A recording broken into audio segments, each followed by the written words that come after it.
Cool. All I'm right. just talking about. Well, you're asking me questions. I'll answer. Yeah.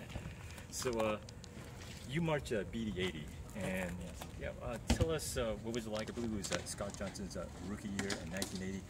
What led you up in order to make the cut for BD at that time? I believe you had a couple years with VK. I marched down here in the Velvet Knights in 1975 through 1977, and then 1978 I went to the Kingsmen, and then 1979 I went back to the VK, and then at the end of '79, every drum corps in Southern California fell apart.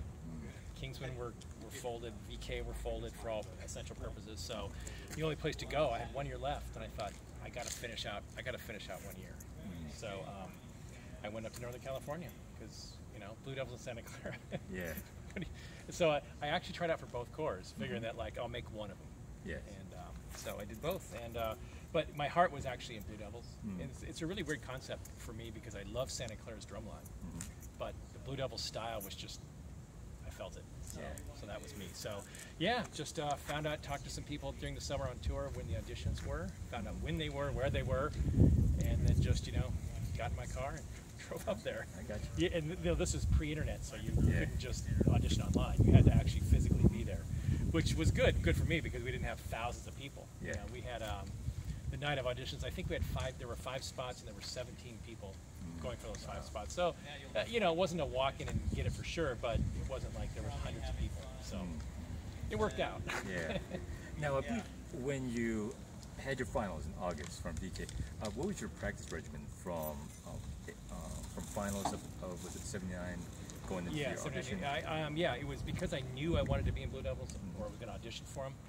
It was pretty much every afternoon, 5-6 hours a day, just trying to play, watching the Blue Devil style, and just trying to learn it. Now, how would you watch Blue Devils style? I guess they had VHS. Well, we had VHS on. They would televise finals on public television with VHS, so you would just watch it on TV. And I had a friend who had a beta machine. Who would tape it, and then he would loan me his machine and his tape, and I would watch that. And plus, I'd seen him on tour all summer, and so I was mimicking what I had seen on tour and watching the tape. And when I went up there for auditions, which were in November, I'd still been practicing every day, but they actually loaned me a drum and said, "Here, take it home." So for November, December, into January, I had a drum on a stand in my parents' living room, and just every day. I wasn't working. My agreement with my parents was that I would go to school when I got out of drum corps. And so for that I could live at their house for free while I did my last year of drum corps. So I had that drum there and just 4, 5, 6 hours, whatever, every day in front of a mirror, just playing stuff. Gotcha. And that was the gig. Yeah. We were told at the time, this was in November, maybe not the first night, but the very second or third rehearsal, they said we're gonna keep. They wanted to march 12 that year. Said we're going to keep 13 snares on the line, and then in January we're going to cut 1 guy. And there's the pressure right there. You don't want to be that one guy. And I'm marching with guys who marched in Vanguard, who had 1 high drums. Bob Clute, who I marched with, marched 78 Vanguard, 1 high drums, and corps. And everybody else had been in BD before, and so I'm like the rookie with 6, 7 years experience, but I'm still like the new guy. And I didn't want to get cut, so I just did it. Just practiced every day, and that was it. And got there one day in January at one of our rehearsals, and we got there, and Scott Johnson said, he goes, "I need the snares to go in this room, tenors in that room," just kind of split us up in different rooms. And snares went in the room. We all sat down, and Scott came in, and I looked around, and I realized that one of our guys wasn't there. And Scott looked at us, and he said, "Well, this is the snare line that's going to march finals." And at that point, I'd made it. Now, I also knew that they could cut me at any time too if I started screwing up, because we had 11 snares at that point, and from day one, from November, from the first rehearsal to finals, same snare line. We never had anybody new come in, and nobody quit. One guy dropped out, Mike Page, because of physical problems and illness, but everybody else that was there on the first night was there at finals. And it was that was an amazing experience. I honestly never had that in VK. People would come and go throughout the seats themselves. It was a different experience for me, but after the first night, I kind of had a good feeling that I might make it, but in January it was for sure.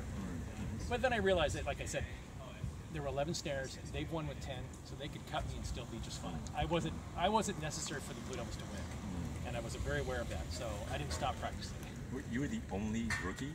No, I wasn't the only rookie. I was a rookie in Blue Devils. Okay. I mean, I wasn't a rookie in drum corps. This is my 7th year in Yeah, drum so corps. you were the only rookie. Oh, no, no. And I, then Blue no. Devils at the, okay. No, I was not the only rookie. No, there, Okay. there were other rookies. Okay. Okay. But that was my first year. I was a rookie in Blue Devil. I was Yeah. a Blue Devil rookie. I got you. But I was my 7th year in drum corps. Okay. So, Gotcha. and that's pretty much what happened. Okay. You know, the rest is history. Just, Yeah. we didn't win drums that year, but we won corps, and Yeah. you know, it's a lot of fun just you know, being around that level of like what I noticed there that you don't really that I did not get down here as much. And this is no slam to anybody down here, but every position in that corps, everybody was strong. Like I look at the drum line, and every player was good.